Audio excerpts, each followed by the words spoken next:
¿Por qué los millennials son socialistas? Porque estoy convencida que no tienen idea de lo que es comunismo ni tampoco socialismo.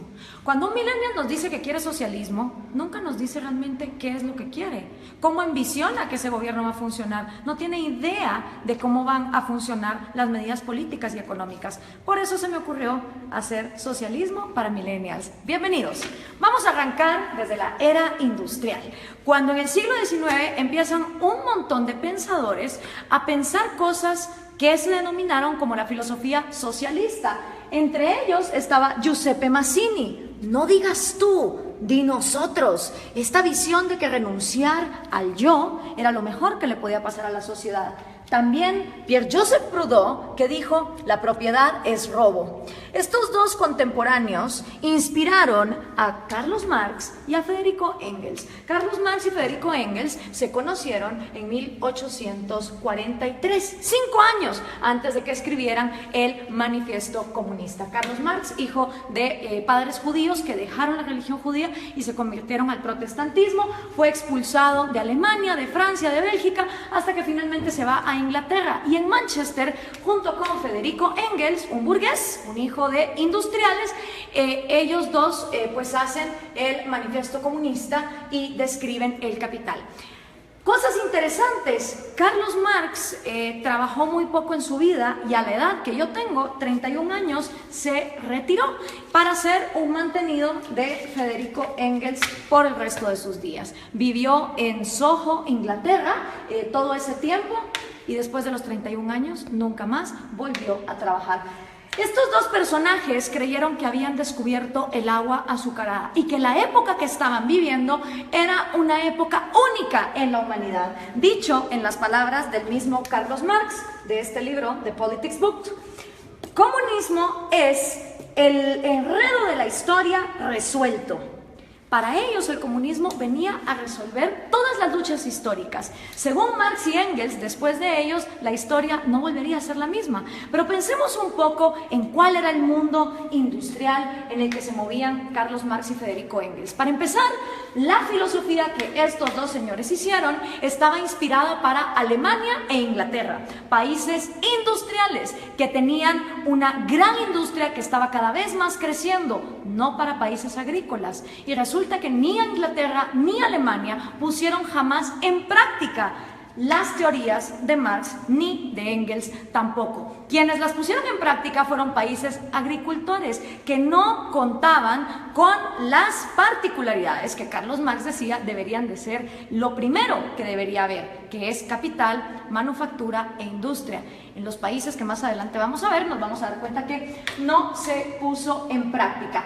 Además de esto, pensemos un poco en el mundo de estos dos señores. El mundo en el que se mueve Carlos Marx y el mundo en el que se mueve Federico Engels, 1848, es un mundo donde la esclavitud todavía era legal en Estados Unidos y en Europa, donde las mujeres no podíamos votar, prácticamente no teníamos ningún derecho porque éramos consideradas demasiado idiotas como para trabajar y votar. Era un mundo donde no había aviones, no había teléfonos, no había electricidad, no había inodoros, no había tampoco radios, no había televisión, no había satélites en el espacio, no había la mayor cantidad de profesiones que hoy por hoy existen en el mundo. Era otro mundo. Era una época donde estos dos hombres tuvieron la arrogancia de decir, de aquí para adelante la historia ya nunca va a cambiar. Ellos no tomaron en cuenta los avances tecnológicos, pensaron que la industria y esa época de los miserables iba a quedarse ahí para siempre. ¿Y en qué se basa esta crítica que estamos haciendo de el comunismo? Pues se basa en la crítica al proyecto de Gotha, escrito por Carlos Marx, El Capital, también escrito por Carlos Marx en 3 tomos, que por cierto el segundo tomo se imprimió luego de que Marx haya muerto, él ni siquiera lo había publicado, y por supuesto el Manifiesto Comunista. Vamos a ver entonces, el Manifiesto Comunista se basa en 2 fases. Esta es la primera fase que tiene 10 puntos. Ustedes vayan viendo si estos 10 puntos son lo que los millennials defienden cuando dicen que son socialistas. Vamos a ver, millennials, vamos a ponerlos a prueba. El primer punto de la fase 1 del Manifiesto Comunista es la abolición de la propiedad privada. Expropiaciones que son todavía cosa de todos los días en América Latina, no son ajenas a ninguno de ustedes. El segundo puesto es impuestos fuertemente progresivos. Esta idea de que los más productivos de la sociedad sostengan más al Estado, porque del Estado vivimos todos. Entonces, mientras más paguen los más ricos, se supone que el Estado va a ser más justo y más fuerte, y para nada tiene que ver que eso desincentive a la gente a ser mejor. El tercero es abolición del derecho a herencias. Interesante, porque Rafael Correa quiso hacer también una ley de herencias bastante draconiana, donde se quería quedar con un montón de las herencias. El cuarto es confiscar la propiedad a emigrantes. Interesante que lo primero que hacen los regímenes socialistas y comunistas es no dejar que venga inversión extranjera, porque supuestamente en el himno socialista todos los obreros se van a agarrar de las manos, pero para lo que se trata de comercio todos somos enemigos. El quinto es centralización del crédito, que solo podías endeudarte con el Estado. La sexta es centralización de los medios de comunicación y transporte. ¿Les suena familiar? Prácticamente en toda América Latina, los regímenes del socialismo del siglo XXI han acaparado los medios. Expansión de empresas estatales. El Estado lo puede hacer todo mejor, porque el Estado es más inteligente que todos los individuos en sociedad. Distribución igualitaria del trabajo, que trabajen igual los más capaces que los menos capaces, los más talentosos que los menos talentosos. Combinar agricultura con industrias manufactureras. Y por último, educación gratis, y esto va a escandalizar un montón a los progres. Carlos Marx estaba a favor del trabajo infantil. Sí, señoras y señores, para Carlos Marx la educación debía ser gratis. Mentira, nada es gratis, todo lo paga alguien, pero como el Estado lo iba a expropiar todo, la educación entonces sería gratuita para que fuera combinada con producción industrial, es decir, que los niños desde que están estudiando trabajaran. Así que memorícense bien esta fase 1, porque esta fase 1 es la que han implementado todos los países que han tratado de llevar a cabo la agenda marxista. ¿Les suenan familiares estos 10 pasos? Siguen vivos, a pesar de que el mundo de Carlos Marx era un mundo en 1848, estos 10 pasos se siguen dando en América Latina. Esta fase 1 para Carlos Marx es la fase socialista. Cuando se completen estos 10 pasos es cuando entonces uno está viviendo en socialismo, pero aún no se ha llegado al comunismo. Por eso le pregunto a los millennials, cuando ustedes se dicen socialistas, ¿se refieren a estos 10 pasos, millennials? ¿O a cuántos? ¿A 6? ¿A 4? ¿A 2? ¿A cuántos de estos pasos es a los que ustedes se refieren cuando se llaman socialistas? Porque esto es la primera fase basada en el socialismo. Vamos a ver entonces, cuando ya se completa esta primera fase, ¿qué pasa en la segunda fase? Entonces viene ya la fase 2, donde viene la nueva sociedad y el nuevo hombre. Según Carlos Marx, cuando estos 10 pasos se completan, automáticamente va a surgir un nuevo hombre, un hombre iluminado, un hombre que ya no va a pensar en sí mismo, que todo se lo va a deber a su sociedad. En este nuevo mundo, que es la fase 2, la que Marx llama comunismo, ¿sí? Esta ya es la fase del comunismo. Con el nuevo hombre ya no existen dos cosas. No existe el Estado, es decir, se abolió el gobierno, ni tampoco existe el dinero, ni tampoco existe la propiedad privada. Estas tres cosas son las que dejan de existir en la fase 2, que es la fase del comunismo, con un nuevo hombre, un hombre iluminado, un hombre que ya no piensa en sí mismo. Marx nunca dijo cómo en el cerebrito de este hombre iban a dejar de existir sueños propios, necesidades propias, anhelos, talentos. Él nunca lo explicó. Para él, de manera mágica, después de que la fase 1 fuera completada, se pasaba automáticamente a la fase 2, donde este hombre nuevo iba a trabajar a la par de hombres más mediocres y menos talentosos, pero siempre recibiendo lo mismo. ¿Y cómo iba a funcionar la distribución de productos. Bueno, pues iba a haber un gran almacén y en este almacén la comunidad, ya sin Estado, ya sin gobierno, ya sin dinero, te iba a proveer a ti de todos los productos y servicios que tú ibas a necesitar. Entonces todas las personas, no importa sus talentos, iban a llegar a intercambiar. Si por ejemplo producían yesos, pues un yeso por 1 kilo de arroz.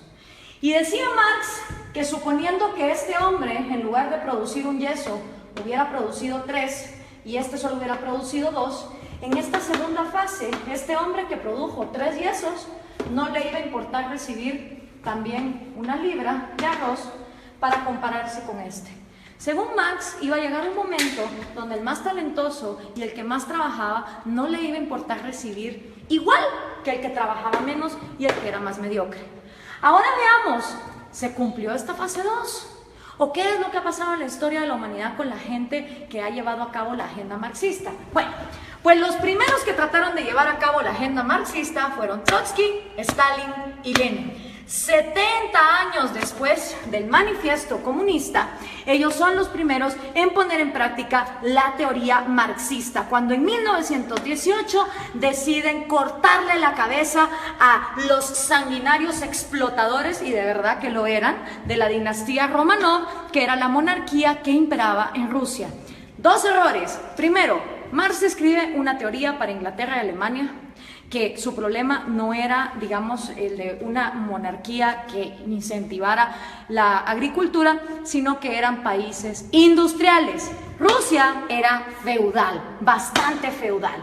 Estas 3 personas entonces ponen los primeros 10 pasos de Carlos Marx en marcha y llegaron a la fase 2, llegaron a este gran almacén. Realmente no. Ni se abolió la propiedad privada, ni se abolió el dinero, y el Estado, en lugar de aniquilarse, se fue volviendo más y más grande hasta volverse totalitario. ¿Y entonces qué pasó? En toda Unión Soviética se desplegaron los gulags. Cada uno de esos puntitos rojos que ustedes ven ahí son los gulags, los campos forzados de trabajo. Claro, desgraciadamente en esa época no había Twitter, no había Facebook, no había Instagram, entonces era muy difícil tener récords de las atrocidades y las violaciones a los derechos humanos que se daban en estos campos de concentración en condiciones de temperatura bastante salvajes y teniendo a la gente hasta lo último en el punto de inanición. Y para darles un ejemplo concreto, aquí hay una foto del Gulag de Ucrania, que era una parte fundamental para el sustento económico del Imperio Soviético, ya que producía 80% del carbón, 85% del hierro y el 70% de los metales. ¿No les suena familiar Venezuela? A ustedes que con el petróleo los tienen similar así. Después de la Unión Soviética, y que ojo, nunca se llegó a la fase 2 de comunismo, podemos decir entonces que lo único que hubo en Rusia fue socialismo, porque nunca se llegó a la fase 2. El siguiente sanguinario que quiso poner a prueba el comunismo fue Mao Zedong en China. En 1948 entra el Ejército Rojo y Mao hace su propio experimento con 2 atrocidades que aniquilaron a más de 60 millones de personas, que fueron el gran salto adelante y la revolución cultural, que básicamente era una manera de implementar los 10 pasos del manifiesto comunista y que llevaron al peor genocidio que la humanidad jamás ha visto. Y por supuesto, esta idea se trae a casa, y los primeros en traer la casa en su propia versión de Trotsky, Stalin y Lenin son el Che Guevara, Fidel Castro y Camilo Cienfuegos. Cosa interesante, Camilo Cienfuegos y Trotsky, siendo los intelectuales más moderados de este movimiento, fueron asesinados, este por Stalin y Camilo por Fidel Castro. Hasta en eso se parecen estos modelos, donde tenemos sanguinarios que traicionan a sus propios amigos cuando no se vuelven tan pues crueles y dictadores como ellos. Ahora veamos la línea. Entra Fidel Castro a Cuba y obviamente Fidel Castro sigue influyendo en la región. Aquí lo tenemos con Evo Morales y con Hugo Chávez, que traen el refrito, el socialismo del siglo XXI. La misma idea, los mismos 10 pasos, la misma utopía, llegar al gran almacén donde hasta el talentoso iba a renunciar por el mediocre. Y esto se sigue pasando. Aquí está Hugo Chávez con Kirchner, Néstor Kirchner y con Lula da Silva. Y por supuesto sus nuevos reciclados, Dilma Rousseff, que acaba de ser destituida, Mujica, Cristina Kirchner con Hugo Chávez. Si podemos ver, la línea es directa, las ideas son las mismas, es la misma receta y el resultado es el mismo. Entonces, ¿por qué los millennials insisten en ser socialistas? No me cabe la menor duda que es porque no conocen su historia, no tienen idea de lo que significa el socialismo, ni tampoco tienen idea de que el comunismo llega hasta una fase 2 que nunca antes se ha dado. Veamos algunos resultados por acá. Tenemos la cantidad de muertos que el comunismo ha producido. En la Unión Soviética 20 millones, en China 65 millones, en Vietnam 1 millón. En Corea del Norte se calcula, porque obviamente no se sabe, 2 millones, en Camboya otros 2, en Europa del Este 1 millón, en Latinoamérica 150.000, en África 1.7, en Afganistán 1.5 para llegar a 94.3 millones, según los datos estadísticos de los mismos gobiernos. ¿Y quiénes han intentado el proyecto comunista? Nada más y nada menos que la mitad del territorio del mundo. Entre los países que han intentado el proyecto comunista están la Unión Soviética, Ucrania, Bielorrusia, Azerbaiyán, Georgia, Turkmenistán, Uzbekistán, Armenia, Kazajistán, Kirguistán, Letonia, Lituania, Moldovia, Estonia, China, Vietnam, Laos, Alemania Oriental, obviamente.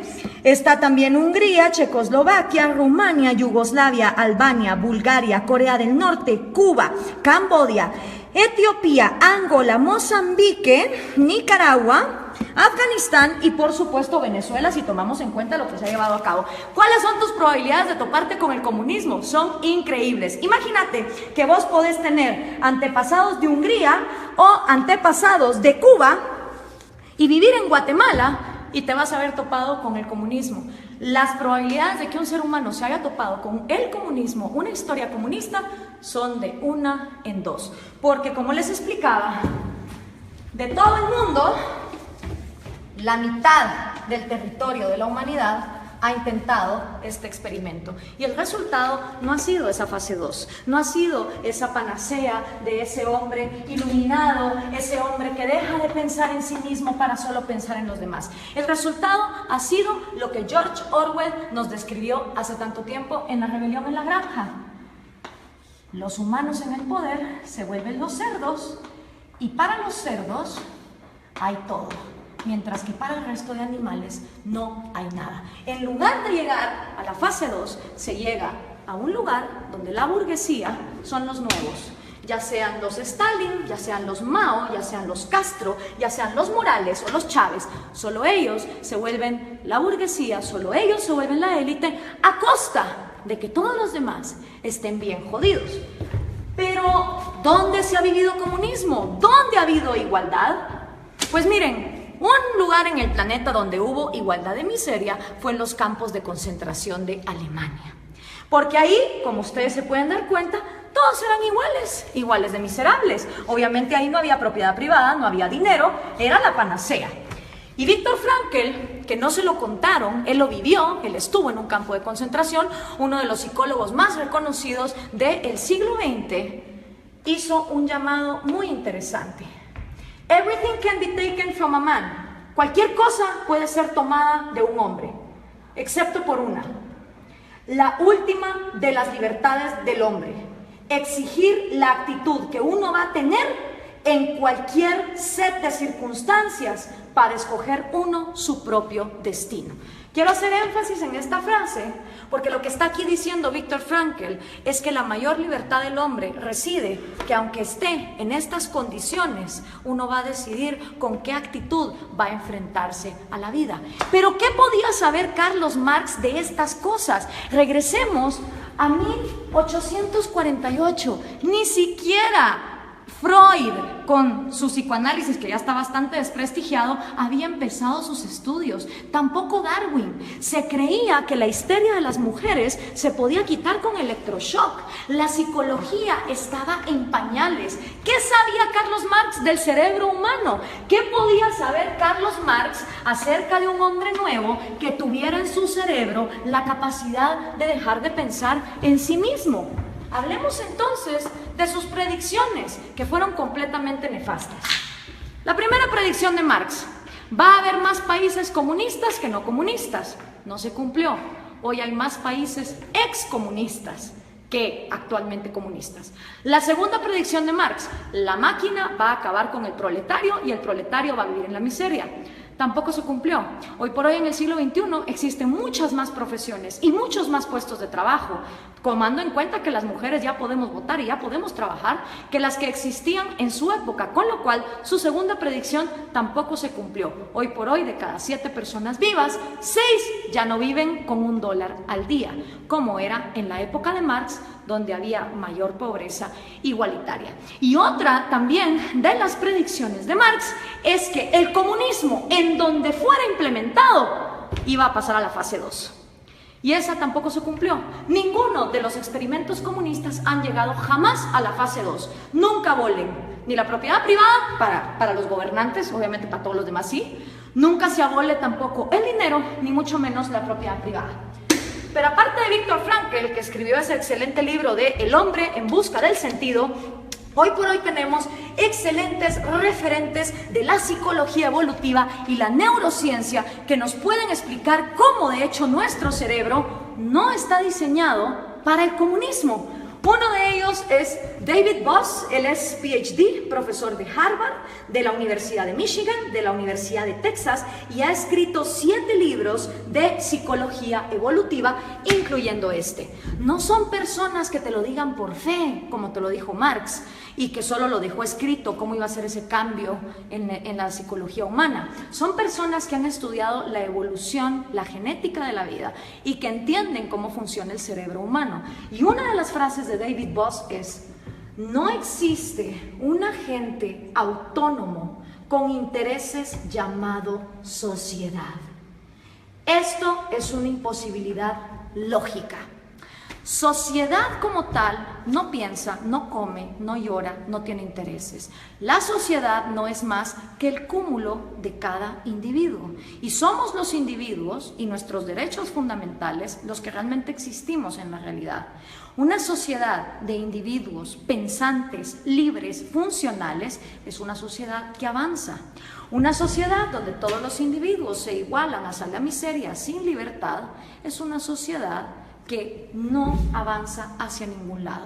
La sociedad como ente no se mueve. Los que se mueven son individuos. Y si algo le interesa a una sociedad que funciona como una célula, es que cada una de sus partes tenga vida, tenga propiedad privada y tenga libertad, como sus 3 derechos fundamentales.